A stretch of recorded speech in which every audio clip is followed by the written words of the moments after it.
नमो भगवते वासुदेवाय। ओम नमो भगवते वासुदेवाय। ओम नमो भगवते वासुदेवाय नमः।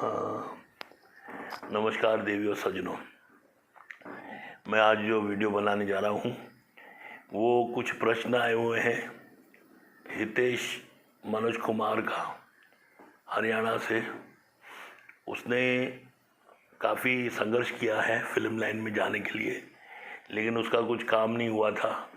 तो उसने ये लिखा है, फिल्म लाइन वाले की क्या गति होती है अगर वो यज्ञ दान तप और जप नहीं करता है। और मुंड किसे कहा गया है?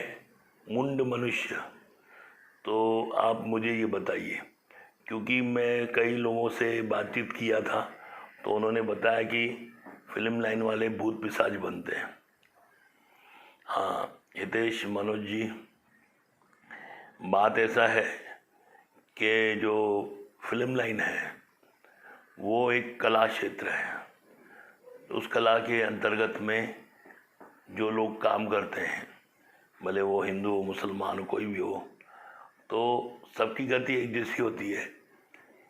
अभी उसमें कई विवेकी पुरुष भी रहते हैं जो यज्ञ दान तप करते हैं और दूसरों को आजीविका का रास्ता खोलते हैं। लेकिन कई लोग ऐसे हैं जो स्वयं के ऐश आराम में वो पैसा व्यतीत करते हैं। वो भूत पिशाच जो आप बोलते हैं वो भी हो सकते हैं, और या तो फिर अगले जन्म में वृक्ष बन जाते हैं। वृक्ष जैसे अभी आपके यहाँ के सुपरस्टार अभी अमिताभ बच्चन है, वो अगर यज्ञ दान तप नहीं करेगा, गरीबों के लिए कुछ नहीं खोलेगा या दान नहीं करेगा, या देवस्थल में या किसी अच्छी जगह में कार्य जहाँ जिसका सबका उद्धार होता हो वहाँ अनाज नहीं देगा, या पढ़ाई की शिक्षा का बंदोबस्त नहीं करेगा, और जो व्यर्थ कमाई, जो अपनी जो कमाई है व्यर्थ रूप में खर्चा करेगा अपने ऐशारों में, तो वो निश्चित एक वृक्ष बन के जीते हैं। वृक्ष मतलब जितनी आयु उसने अपने जीवन में फिल्म लाइन में दिया या नट रूप में काम किया, उसको उससे 10 गुना ज़्यादा लाइफ मिलेगी। अभी कोई फिल्म स्टार ने 50 साल काम किया तो 50 multiply by 4 time, 50 multiply by 4 time मतलब ऐसा हुआ कि वो 200 साल तक एक वृक्ष बन के बैठा रहेगा और कई लोगों को नुमाइश करेगा अपने शरीर का, अपने पत्तों का नुमाइश करते। तो उस टाइम लोग ज़्यादा देखते नहीं है वृक्ष को, बोलेंगे ये वृक्ष क्या मालूम किस चीज़ के लिए है। जब बारिश होगी तो लोग उसके नीचे बैठेंगे, या गर्मी होगी तो लोग बैठेंगे या पत्ते खेलेंगे, या कोई मर जाएगा उसके लिए वहाँ शोक यात्रा करेंगे, या कोई अपनी किसी रिश्तेदार की अस्थियाँ वहाँ टांग देगा और उससे उसका संपर्क होगा और भूत पिशाच लोग उस वृक्ष में निवास करेंगे। ये बात आपकी सत्य है। तो इस तरीके से कर्म करते वक्त बड़े बड़े लोगों को सावधान रहना चाहिए कि हमारा जो कर्म है उस कर्म से जो पैसा हमें मिला है उसमें हमें 15% 20% गरीबों के लिए, देवस्थल के लिए दान देना जरूरी है। उस दान से उनके जो दोष है वो निवृत्ति हो जाती है। और उसमें से जो 50% है जो कमाया है उसमें से 20% मतलब 80%, उसमें जो 50% है वो खुद रखे, बाकी का 30% वो कुछ ऐसे धर्मशाला, स्कूल, कॉलेज, निःशुल्क अस्पताल, हॉस्पिटल खोल सकते हैं। तो उससे अगले जन्म में ये भूत पिशाच या वृक्ष का जन्म लेना नहीं पड़ेगा। ये ज़रूर उनको सोचना जरूरी है कि उनकी जो कमाई है 3 घंटे की पिक्चर होगी या 3 घंटे का नाटक होगा, 2 साल का रिहर्सल होगा या 1 साल का रिहर्सल होगा, उनकी जो आमदनी है वो 1000 गुना ज़्यादा है। आम आदमी से भी समझो 10,000 गुना ज़्यादा है। दूसरा प्रश्न है कि भाई मुकेश जी ने ये प्रश्न किया है कि जो उनके अंत समय में लोग जो शराब पी के मरते हैं उनकी क्या गति है, उनका अंत क्या है और उनका अगला जन्म क्या है। और वेश्यावृत्ति या पर स्त्री गमन करने वाले स्त्री पुरुषों का क्या इसमें अगले जन्म में हिसाब है, वो आप मुझे बताइए। मतलब शराबी की अंत और वैश्यागमी मनुष्य का अंत। अच्छा, इसका मतलब है मुकेश जी, आप ये सोचिए, आप विवेकी हो, आप समझते हो, और ये साथ में आपने ये भी लिखा है कि विदेश में ये परंपरा है और वो विदेशी हमसे आगे हैं, तो ये भारत में ही इस तरीके की परंपरा को माना जाता है। नहीं नहीं, मनुष्य संसार में इस पृथ्वी पर वो एक बॉन्डेड शरीर में रहता है। बॉन्डेड शरीर में क्यों रहता है? उसे अपने जीवन के लक्ष्य पूर्ण करने चाहिए। जीवन के लक्ष्य मतलब क्या है? धर्म, अर्थ, काम, मोक्ष। अभी जीवन में धर्म, अर्थ, काम, मोक्ष के निमित्त आता है। धर्म करते हुए अपने आत्मा को शुद्धि करता है। अर्थ मतलब पैसे से अपने कर्म को शुद्ध करता है। काम जो उसके लिए संतान की उत्पत्ति है, वो संतान उसकी उत्पत्ति और उसको अगोगति में नहीं जाने के लिए वो पूजन करता है। मोक्ष मतलब आप उसके बाद आपका जहाँ से उत्पत्ति हुई है निरंकार ब्रह्म से, वहाँ जाने के लिए मोक्ष। तो ये जो धर्म, अर्थ, काम, मोक्ष, ये पूरे यूनिवर्सल लोगों के ऊपर डिपेंडेड है। सिर्फ जो वेश्यावृत्ति है या शराब पीने वाला ऐसा नहीं, सब पर है। देसी, विदेशी, American, Russian, Negro, Chinese, Asian, सब पर ये लागू होता है। सब में कॉन्शियस है, सब में एक विवेक है। उस विवेक को किस तरीके से वापरना चाहिए। अभी जैसे शराबी आदमी होता है, शराबी आदमी पीता है, नशे में रहता है, सो जाता है और वो कुछ जीवन में नहीं करने के कारण हताश हो जाता है। हताश होने के बाद वो परेशान रहता है, न अपने किसी रिश्तेदार को कुछ बोल सकता है, डर के मारे वो शराब के या नशे के चक्कर में जलाता, उसमें वो डर के कारण।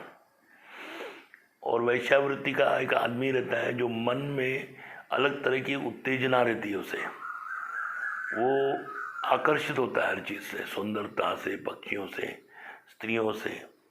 वो अपनी उत्तेजना जो है वो इस वैश्यावृत्ति में इस्तेमाल करता है और उसके अलावा वो कई बीमारियों से ग्रस्त हो जाता है और उसकी भी मृत्यु हो जाती है वैश्यागमी वाले की।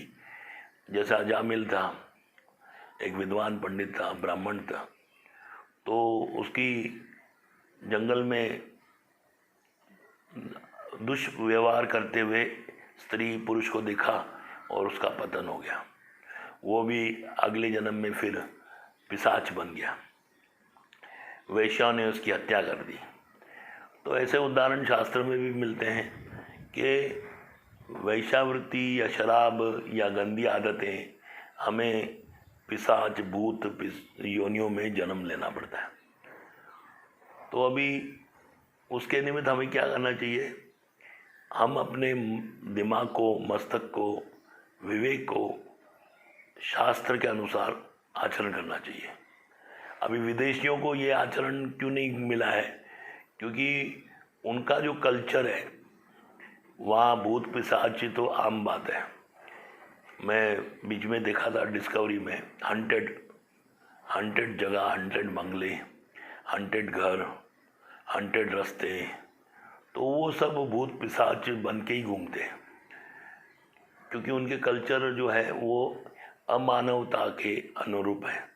मतलब उसे ह्यूमैनिटी नहीं बोला जा सकता, उसे कहा जाएगा भाई वो एक मनुष्य जीवन जीते हैं, रजो तमो गुण, और उसके अनुरूप चलते हैं। विदेश में, भारत जो है वो सत्व गुण प्रधान देश है और यहीं देवी देवताओं का उद्गम स्थान है, जन्म हुआ है, करोड़ों साल से यहाँ कल्चर है। तो देवी देवता, शास्त्र, उपनिषद, वेद सब यहीं उत्पन्न हुए हैं। ये जम्बो द्वीप है। इस जम्बो द्वीप में भगवान कृष्ण, भगवान राम, 10 अवतार, 12 ज्योतिर्लिंग, बाद में 64 देवियों का स्थान है इस भारत खंड में। मतलब कोई ऐसा जगह नहीं है 50 किलोमीटर के बाद कोई तीर्थ नहीं होगा। मतलब पूरा ये जो भूमि है वो एक शुद्ध भूमि है, जहाँ गंगा, यमुना, कृष्ण, कावेरी, गोदावरी, नर्मदा, सिप्रा, ब्रह्मपुत्री, उसके बाद अलकनंदा, मंदाकिनी, देवप्रयाग, ये सब चीज़ें हैं। तो ये विदेश में नहीं है। नाइगरा फॉल देखने के लिए आप कनाडा जाते हो, क्या मिलता है? पानी गिर रहा है, 200-300 फुट से गिर रहा है, उसकी जम जाता है, उसको देखने जाते हो। यहाँ तो कई नदियों का उफान होता है, गिरते हैं। तो ये समझ जाना चाहिए कि भाई हमारे भारत में कई नदियाँ हैं, कई संस्कृति है, लेकिन हमारे सनातन धर्म में शराब, पर स्त्री, पर पुरुष ये मना है। क्योंकि हमारे भारत, जितने भी विदेशी लोगों ने गए जन्म में जन्म लिया, वो अगले जन्म में कुछ चेतना होने के कारण वो भारत की भूमि में जन्म लिया और हमारी चमड़ी जैसे पैदा हुए। गौवर्ण वहाँ है सोने वर्ण, और यहाँ गौवर्ण। तो गौवर्ण जन्म हुए, सावले जन्म हुए, काले जन्म हुए, तो उस हिसाब से उन्हें भक्ति करना जरूरी है, पूजन करना जरूरी है। बेसिक बता दो, अभी हमारे इधर कई संत हैं, कई गुरुजन हैं जो आपको अलग अलग तरीके की विधियाँ बताते हैं, लेकिन सबको ये चीज़ खंडन है कि आप अलग अलग विधि मत बताइए। आप मनुष्य को उसके नेचर के अनुसार वैसी भक्ति कराइए। रास्ते दिल्ली जाने के लिए कलकत्ता से, बम्बई से, चेन्नई से, भोपाल से, कश्मीर से, पाकिस्तान से बम्बई जाने के रास्ते, तो दिल्ली जाने के लिए तो एक ही रास्ते। तो ये हमारा केंद्र है कि ईश्वर प्राप्ति, सही रास्ता दिखाओ, मनुष्य को भटकाओ नहीं। जैसे आप पूजा करते हो, गणेश को आह्वान करो, महादेव की पूजा करो, नव दुर्गा, नव चंडी का पूजन करो। इससे आपको क्या प्राप्त होगा? इससे आपको यश प्राप्त होगा, विल पावर बढ़ेगा, कॉन्फिडेंस बढ़ेगा। ये फर्स्ट स्टेज है। फिर देवी देवताओं की पूजन करना, जो हमारे देवी देवता हैं उनकी पूजन करने से फिर गणेश की पूजा करेंगे, फिर कलश की पूजा करेंगे, फिर देवी देवताओं का पूजन करके हवन करेंगे। इससे क्या मिलेगा? हमें यश मिलेगा, पैसा मिलेगा और समाज में नाम मिलेगा। दूसरे चरण। तीसरे चरण में ऐसा है कि हम गणेश जी की पूजा करेंगे और उसके अलावा दोनों 6 शक्तियाँ, लक्ष्मी, सरस्वती और गौरी, ब्रह्मा, विष्णु, महेश, 6 शक्ति और गायत्री देवी की पूजन करके हवन करते हैं। उसमें क्या मिलता है? हमारे जीवन के जो भी लक्ष्य हैं, पुत्र, परिवार, धन, व्यापार, इसकी वृद्धि होती है। उसके बाद आप ये जब पोजीशन प्राप्त कर लेते हैं, इसके बाद आपको निष्काम भाव में चला जाना चाहिए। ये जो आपको छोटेपन में 15 से लेकर 25 से 30 साल तक आपको ये भौतिक देवी देवताओं की पूजा करनी चाहिए। 25 से 30 साल के बाद आपको गुरु के शरण में चला जाना चाहिए। जो गुरु प्रामाणिक हो, कृष्ण और राम के सिवा कुछ नहीं बचे। विष्णु अवतार, राम अवतार, कृष्ण अवतार का ही जो पूजन करता हो या भक्ति करता हो, नवदा भक्ति बोलते हैं उसे, नवदा भक्ति करके उस गुरु, अपने आराध्य इष्ट राम या कृष्ण से आपका मिलन कराएं, वो गुरु। अभी ये हुआ आपका पहला चरण, दूसरा, तीसरा चरण, चौथा चरण। अभी ये जो हुआ, ये पहला चरण हुआ उच्च लोक में प्राप्ति के लिए। फिर आपको भागवत पढ़ना चाहिए, विष्णु पुराण पढ़ना चाहिए, फिर उपनिषद पढ़ना चाहिए, नारद स्तुति पढ़ना चाहिए, फिर वो किताब पढ़नी चाहिए, वैष्णव आचार्यों की किताब, गुरु परंपरा से जुड़ना चाहिए। गुरु परंपरा से जुड़ते आपको प्रेम होगा। वैसे आपको गणेश जी से भी प्रेम था, दुर्गा से प्रेम था, वो आपका स्वार्थ सिद्धि था। वो आप प्रेम करते हो स्वार्थ सिद्धि, वो है आपकी पूजा।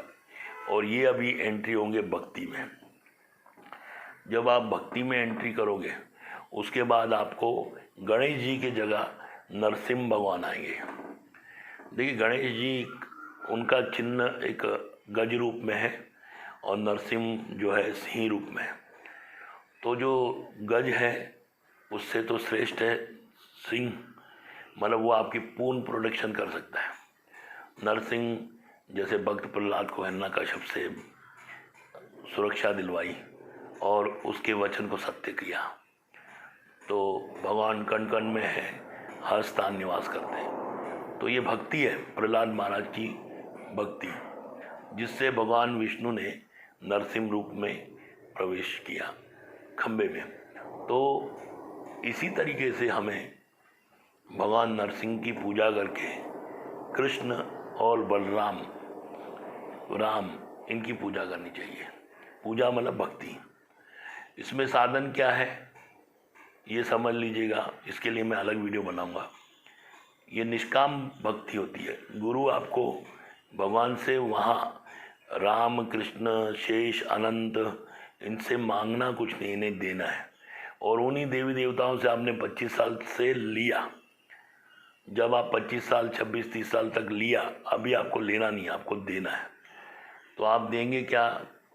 अपना टाइम, अपनी भक्ति, अपना तीर्थ स्थान में गमन, उनके से प्रेम, उनके प्रति आप आभूषण, श्रृंगार, भोग, कीर्तन, मनन, पाठन, भागवतम सप्ताह, रथ यात्रा, ये जो है ये आपको दूसरी स्टेज, मतलब पहली स्टेज या दूसरी स्टेज आध्यात्मिक स्टेज पे जाता है। फिर आप ये भक्ति 10 साल करते करते माला करिए, हरे कृष्ण महामंत्र करिए, और उसका मंत्र है जय श्री कृष्ण चैतन्य प्रभु नित्यानंद श्री अद्वैत गदाधर शिवासादि गौर भक्तविंद की जय। हरे कृष्ण कृष्ण कृष्ण हरे हरे, हरे राम राम राम हरे हरे। ये जो 16 अक्षरी नाम है हरे कृष्ण महामंत्र, ये बंगाल में गौरंग महाप्रभु, जो कृष्ण और राधा के एक ही शरीर में अवतरित हुए हैं, जिन्होंने कई लोगों ने उन्हें नहीं जाना, बहुत दुख की बात है। फिर उनका विलयन होने के बाद वो समा गए जगन्नाथ जी की मूर्ति में, और उसके बाद भक्ति सागर शुरू हो गई। भक्ति सागर एक ऐसा समुद्र है जो आज पश्चिमी लोग तक, पश्चिमी जो कंट्री है, यूरोप में, अमेरिकन है, वो सब लोग इस तरफ आ गए हैं, क्योंकि अभी उनको समझ में आ गया है कि कृष्ण भक्ति परम श्रेष्ठ है। कृष्ण भक्ति से ही हमें गति प्राप्त होगी, कृष्ण के शरण से ही हम कृष्ण के शरण में प्राप्त होंगे, और कोई मार्ग नहीं है। ये जो भी भौतिक चीज़ें हैं वो लिमिटेड है।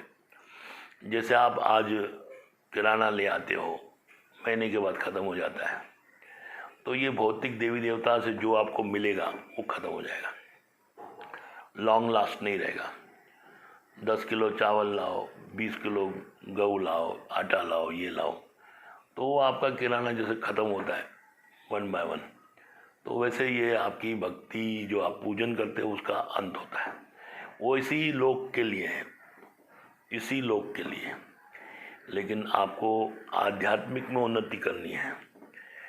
गरीब से गरीब, अमीर से अमीर, मध्य वर्ग से मध्य वर्ग, सब लोग कृष्ण की पूजा कर सकते हैं, भक्ति कर सकते हैं। कृष्ण ने क्या क्या कहा है? पत्र पुष्प त्वयम जलम, मतलब कृष्ण को आप एक पत्ता जिसकी कोई कॉस्ट नहीं, फूल जो यहाँ से तोड़ के दे सकते हो, और जल, कोई पैसा नहीं लगता, लेकिन सच्चे भाव से अर्पण करना चाहिए। तो ये आप समझिए, अभी देवी देवता की पूजा करते थे तो आपकी सामग्री लगती है, यज्ञ लगती है, शुद्धता लगती है, उसके यम नियम है और आचरण है, शरीर को शुद्ध रखना, मूर्त के हिसाब से पूजा करना, ये इसमें है। लेकिन जब आप भक्त बनोगे तो उसमें एक ही नियम है, सुबह उठो, 4 फॉलोइंग प्रिंसिपल करो। जैसे अभी इसी चैप्टर में मैंने बोला था कि भाई नशा मुक्त, पर स्त्री, जुआ, ठीक है, ये चीज़ों से निषेध हो, और मांस मदिरा नहीं खावे, मदिरा नहीं खाए, किसी भी जानवर का फ्लैश नहीं खाए। सब हमारे बंधु हैं, सब जीव हैं, सब परमात्मा रूप में हैं, और सबके अंदर एक आत्मा निवास करती है। ये सोचकर हम कृष्ण भक्ति में प्रवेश करते हैं। कृष्ण भक्ति में प्रवेश होने के बाद हमें एक तरीके से उन भौतिकवादी लोगों पर हंसी आती है। अब ये हंसी आने का कारण क्या है कि किसी ने जनेऊ नहीं पहना है और पूजा में बैठ गया है, फिर उसको वहम हो गया मैंने जनेऊ नहीं पहना। फिर किसी ने दान कम दिया, उसको वहम हो जाता है मैंने दान कम दिया। या कोई पंडित ज़्यादा मांग लेता है, उसका एस्टिमेट होता है कि मेरे को 2-3 हज़ार 4 हज़ार में काम हो जाएगा, पंडित 5-10 हज़ार मांग लेता है, तो उसमें भी उसको संकोच होता है। ये और पंडित क्वालिटी वाइज है, नॉट क्वालिटी वाइज है, उसके मंत्र शुद्ध है अशुद्ध है, वो जर्दा तम्बाकू पीने वाला है, या वही पंडित जी शुद्ध है नहीं शुद्ध है, वो सब विचारों में वो रह जाता है। और वो पैसा दूसरे से किससे उधार लेकर यज्ञ करता है, या पैसा अभी काम करना है तो पंडित को उधार कर देता है। तो ये जो उसमें शुद्धि नहीं होती है, तो ये समझना चाहिए। और कृष्ण भक्ति में क्या है कि आपके पास कुछ भी है वो अर्पण करो भगवान कृष्ण को, शुद्ध मंत्र द्वारा, शुद्ध गुरु परंपरा द्वारा, जो हमारे इस्कॉन के आचार्य श्रील प्रभुपाद ने ये मंत्र दिए हुए हैं। नमो विष्णुपदाय कृष्ण पृष्ठाय भूतले श्रीमद भक्ति वेदांत स्वामीति नमामि, नमस्ते सरस्वती देवी गौरवाणी प्रचारिणी, निर्विशेष शून्यवादी पाश्चात्य देश तारिणी। इसमें हमारे प्रभुपाद और भक्ति सिद्धांत सरस्वती महाराज का जो कृपा है, उसके द्वारा मैं ये भगवान श्री कृष्ण और राधा रानी के चरण में अपना सर्वस्व अर्पण करता हूँ, पत्र पुष्प त्वयम अर्पण करता हूँ, और मैं नित्य इनकी सेवा करूँगा। अभी जो गरीबों की सेवा करते हैं, पिछड़ित लोगों की सेवा करते हैं अपने आमदनी द्वारा, वो भौतिकता में जाता है ताकि उसे पुनर्जन्म में यश प्राप्त हो। और कृष्ण की भक्ति में जो सेवा होता है वो कृष्ण की मूर्ति की होती है, कृष्ण के स्थान की होती है, कृष्ण के वैष्णव भक्तों की सेवा होती है। उनको अन्न, फल और सम्मान चाहिए, वो देना चाहिए, बस चाहिए मतलब जिसे वैष्णव भक्तों को देना चाहिए। भगवान को तो आप जैसे भी चलाएंगे, जैसे विदुर की पत्नी थी, उसने भगवान श्री कृष्ण को केले फेंकते गई, छिलके खिलाते गई, तो भगवान उसको भी एक्सेप्ट किया क्योंकि उसका भाव शुद्ध था। तो ये भाव कृष्ण भगवान देखता है, गणेश जी नहीं देखता है, या देवी देवता नहीं दिखते हैं। देवी देवता देखते हैं नियम, यम, क्योंकि उस नियम के द्वारा ही उनको एक पोजीशन मिली हुई है। इंद्र जो पोजीशन में है, स्वर्गपति है, अग्नि है, उष्णपति है, तो उसी तरीके से वो उनको एक पोजीशन मिली हुई है। वो उस पोजीशन में वो नियम, समय, टाइम, जैसे कोई ऑफिस में एक सुपरवाइज़र होते हैं, मैनेजर होते हैं, और एक सीईओ होते हैं, और उसके हिसाब से उनका काम चलता है। तो आप 7 बजे ड्यूटी के बदले 8 बजे जाओगे तो वो गुस्से हो जाएंगे। काम कम करोगे, 100% प्रोडक्शन नहीं देकर 40% दोगे तो गुस्से हो जाएगा। छुट्टी करोगे, गुस्सा, पगार काट दिया जाएगा।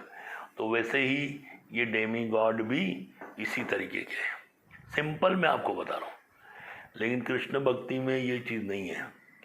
कृष्ण भक्ति में क्या है कि आपको सर्वस्व, तन, मन, धन से कृष्ण की सेवा करनी चाहिए। अच्छी से अच्छी चीज़ कृष्ण को अर्पण करिए। कृष्ण के मंदिर में संकीर्तन, भगवत गीता, भागवत को श्रवण करिए, सुनिए, और शुद्ध जो वैष्णव है उनके मुखावलिन से सुनिए, जो परंपरा से स्थित होते हैं। अभी जैसे शक्कर में मिठास होती है, तो वो कृष्ण भक्ति में आपको मिठास आना चाहिए। वहाँ उबासी, झबिया या तो आलस नहीं होना चाहिए, परेशान नहीं होना चाहिए। कृष्ण भक्ति में प्रेम, बार बार उस तरफ खिंचाव होना चाहिए कि भाई, अभी भौतिक लोगों में भी हमने खिंचाव देखा है। कोई यहाँ हमारे जगह में कोई संत आया तो 3 लाख पब्लिक चली गई, फिर कोई दूसरे संत आया तो 3 लाख पब्लिक फिर चली गई, फिर चौथे संत आए फिर 3 लाख पब्लिक गई। तो कहने का मतलब है कि वो जो अलग अलग पब्लिक नहीं है, वही पब्लिक है जो विविध में अलग अलग उपदेश में भगवान की खोज करते हैं, जिसे उन्हें भगवान नहीं मिलता है, संतुष्टि नहीं मिलती, वो एक चित्त नहीं रहते हैं। वो कभी किसी बाबा को मानते हैं, कभी किसको मानते हैं और बोलते हैं सब में भगवान है। ऐसा नहीं है, भगवान सब में है ये आप जानते हो, लेकिन भगवान सब में, अभी कुत्ते में भी भगवान है, हाथी में भी भगवान है, चींटी में भगवान, सब में परमात्मा रूप में है। लेकिन भगवान जो पर्सनैलिटी है, वो पर्सनैलिटी उसको केवल उसकी मूर्ति, उसकी लीला स्थली और अंतःकरण में उसको देखना चाहिए। प्रेम से, प्रेम शुद्ध तरीके से, शरीर मन बुद्धि शुद्ध होनी चाहिए। जैसे हम भगवत गीता में कई श्लोक हैं, उस श्लोक को विस्तार से सुने, उनको समझें, उनका अध्ययन करें। भागवत में कई कहानियाँ हैं, स्टोरी है जो वेद व्यास जी ने कही हुई है। नारद जो उनके परम भक्त हैं, उनको भी ज्ञान प्राप्त कराया वेद व्यास के पुत्र ने, सूत गोस्वामी ने। तो ये आप समझ सकते हो, जो भगवान से इंटरेक्ट है, मिलता है, समझता है, उसको लोक में प्रवेश कर सकता है, उसको भी भगवान की नॉलेज नहीं है। ब्रह्मा के हजारों सर भी काफ़ी नहीं है। तो हम इस तुच्छ मनुष्य जीवन में भगवान को जैसे भी हमें प्राप्ति हुई है, मतलब कृष्ण प्रेम प्राप्त हुआ है, वैष्णव का संग प्राप्त हुआ है, तुरंत पकड़ लेना चाहिए। पकड़ के उसमें हमें प्रगति करनी चाहिए। नित्य कृष्ण का स्मरण, भजन, जाप करना चाहिए, प्रेम चिंतन करना चाहिए, स्वरूप ध्यान करना चाहिए, उनकी आकृति, उनकी सुंदरता, उनकी लीला, उनके चरित्र कृष्ण के, वो आप मन में लाइए। सोचिए कि भाई कृष्ण ने इस भूतल में जो लीला की है उसके क्या नतीजे निकले और उस नतीजे से क्या संसार का उद्धार हुआ, वो भी सोचिए। जैसे महाभारत में अर्जुन घबराया हुआ था, युद्ध ही नहीं कर रहा था, तो उसको युद्ध करने की उपदेश दे दिया। जो कि आज कोई साधु होता या कोई बाबा होता तो उसको बोलता बेटा भाग जा, तुम मर जाएगा, और भागने के बाद तुम यश से जो जमीन जीतेगा वो उसमें मेरे को 2-3-10 एकड़ जमीन दे देना, बाबा बोलेगा। मतलब वो बाबा का उपदेश ऐसा होगा, बेटा अर्जुन तू ये युद्ध छोड़ के भाग, तेरे पास शस्त्र है, छुप जा, 10-15 साल के बाद आ, लड़ाई कर दे, एक एक करके मार दे, गोरिल्ला वार कर, और 25-30 एकड़ जमीन जो भी है वो मेरे को दान कर देना, मैं अपना आश्रम बना के सुखी रहूँगा और तू मेरा चेला बन जा। तो ये एक बाबा कर सकता है। और कोई देवी देवता क्या बोलता था अर्जुन को, देवी देवता क्या बोलता था अर्जुन को, सोच के आप हैरान हो जाएंगे। देवी देवता बोलते थे बेटा तुम मेरा यज्ञ कर, छोड़ दे झगड़े को, मेरे लिए तुम आ जा जंगल में, यज्ञ कर, 1000 यज्ञ कर, मुझे प्रसन्न कर। इंद्र बोलता था तुम मेरा अंश है और मैं तुमको स्वर्ग का एक आसन दे दूंगा, जो पृथ्वी पर तुम 150 साल 200 साल जिंदे रहोगे, वहाँ 2000 साल जिंदे रहोगे ऐश के साथ। रंभा, उर्वशी, मेनका, जैसे अभी हम लोग सुनते हैं कि कोई जिहादी लोगों को बोला जाता है कि तुम्हें स्वर्ग में हूर मिलेगी, जन्नत की हूर है मिलेगी। तो ये जो उनको बेवकूफ़ बनाने का जो काम है ना, वो बहुत अच्छा चल रहा है। आतंकवादी भी उसमें फंसते हैं, भाई हमें हूर मिलेगी। अरे इधर आँख खोल के आपको चने नहीं मिल रहे, आप हूर देख रहे हैं, तो वो देवता बोलेंगे। तो ये अर्जुन को ये क्वालिटी देने के लिए स्वयं भगवान आए थे, जिन्होंने उनको कहा युद्ध कर, इनका सबका सत्यानाश कर, सत्यानाश। अर्जुन डर गया, भाई मेरे मेरे चाचा जी के पुत्र है, 100 है, जिनसे हम कभी कभी झगड़ा भी करते थे, प्रेम भी करते हैं, हम लोग भी करते हैं हमारे चाचा के लड़कों के साथ। प्रॉपर्टी में डिस्प्यूट, केस, कचौरी होती है, आज भी सब लोग का होता है। घर बनाया जाता है हमारे पिताजी के पैसे से और राज वो करते हैं, वो तो होता ही है। उसमें हम लोग डिस्प्यूट में 5 से 6 साल कोर्ट में लगाया जाता है, दुश्मनी हो जाती है, उनसे बातचीत करना बंद हो जाता है, यही तो हो रहा है। और उसमें हम लोग अपना शान समझते हैं, भाई ऐसा हो गया, हमने उनको माफ़ कर दिया, हमने उनको दान कर दिया, जैसे कोई एहसान कर रहे हैं। तो कृष्ण भगवान ने ये भगवत गीता में सबके लिए कहा, भाई तुम्हारा जो हक है वो तुम अपने हक के लिए मत लड़ो, तुम्हारा जो हक है संसार के हक के निमित्त है। तो मैं आज तुमको उपदेश क्या दे रहा हूँ, कृष्ण ने कहा कि इन आतातइयों का अंत करो, क्योंकि ये समाज में अव्यवस्था फैला रहे हैं। अव्यवस्था, स्त्रियों के प्रति उनकी कोई दया नहीं है। बच्चों, अभिमन्यु बहुत छोटा लड़का था, 17-18 साल का, उसको मार दिया गया। उनके मन में स्त्री, कुमार, संतान, किसी के प्रति दया नहीं थी, अहम में थे, खुद की पोजीशन पकड़ के बैठे हुए थे। भीष्म पितामह एकदम पोजीशन पकड़ लिया था, मतलब उसने लेफ्ट राइट नहीं देखा, सिर्फ अपना स्वार्थ देखा। गधे के जैसा, यूं गधे को या घोड़े को यूं बांधा जाता ना, तो वो देखता है। तो वो भीष्म पितामह। उसके बाद कर्ण बिक गया, सीधी तरीके से बिक गया। किसके? दुर्योधन के पास बिक गया, क्योंकि उसका अन्न खाया, उसने उसको गिफ्ट कर दिया, अंगराज कर्ण बोल दिया, वो उसमें चला गया उसके हिसाब में। भाइयों, मालूम भी पड़ा, भाई है, अर्जुन मेरा भाई है, युधिष्ठिर मेरा अनुज है, मैं उनका ज्येष्ठ हूँ, तो भी वो अपने प्रण जो दे दिया था, वचन दे दिया था दुर्योधन को, उससे हट नहीं सका।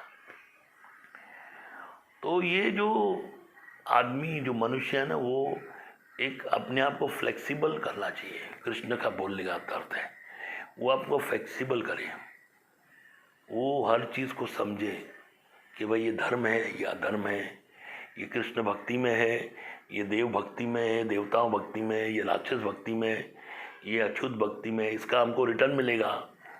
ये हमको, ये जो बुद्धि है ना, वो नहीं है, बहुत लोगों को नहीं है। कितने भी काजू बादाम खाओ, कितने भी बड़े बड़े चॉकलेट खाओ, हार्ट के लिए, दिमाग के लिए बड़े बड़े अखरोट खाओ, बड़े बड़े फल खाओ, बहुत योगा करो, उल्टे बैठो, शीर्षासन करो, लेकिन कुछ होना नहीं है। तो आपको अपने प्रामाणिक गुरु के पास जाकर ये समझना चाहिए। और ये मैंने जो हास्य रूप में कहा, उसका बुरा मत मानिए, लेकिन मुझे भौतिक लोगों पर बहुत दुख होता है। उनकी जो आदतें हैं, जो उनका तरीका है, जो उनको वहम सताता है, दिमाग बुद्धि एकदम कम, घिरे हुए रहते हैं, परेशान रहते हैं, भाई ये हो क्या, ये होने वाला है, ये होगा, ये आदमी मेरा शत्रु है, ये मेरा भाई मुझ पर शक करता है, मैंने इसको माल दिया, इसने मुझ पर कुछ गड़बड़ कर दी। ये जो तुच्छ बुद्धि है ना, वो तुच्छ बुद्धि से उसे उधरना चाहिए। उसे कृष्ण जैसे विराट सम्राट के शरण में जाना चाहिए, द्वारिकाधीश के, जैसे सुदामा गया। सुदामा तो स्वावलंबी था, वो गया, वो आत्मा रूप में, वो परमात्मा रूप में, उन दोनों का मिलन हुआ। तो कृष्ण कभी भी किसी का नुकसान नहीं करते, समृद्ध करते। लेकिन कृष्ण के लिए जाने के लिए ये 2 चीज़ चाहिए, एक यहाँ मन, दूसरा यहाँ बुद्धि। ये दोनों का इस्तेमाल करिए और अपने जीवन को सार्थक करिए। हरे कृष्ण कृष्ण कृष्ण हरे हरे, हरे राम राम राम हरे हरे। जगत गुरु शील प्रभुपाद की जय।